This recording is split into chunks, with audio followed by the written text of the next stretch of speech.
அன்பிலார் எல்லாம் தமக்குரியர் அன்புடையார் என்பும் உரியர் பிறர்க்கு தெய்வத்தானாகாதெனினும் முயற்சி தன்மை வருத்த கூலி தரும். ஒன்றே குலமென்று பாடுவோம், ஒருவனே தேவனென்று போற்றுவோம். அன்னை இதயமாக அன்பு வடிவமாக வந்து வழிகாட்ட வேண்டும் என்று வணங்குவோம். ஒன்றே குலமென்று பாடுவோம், ஒருவனே தேவனென்று போற்றுவோம்.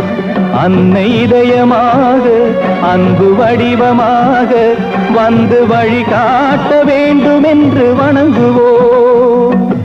ஒன்றே குல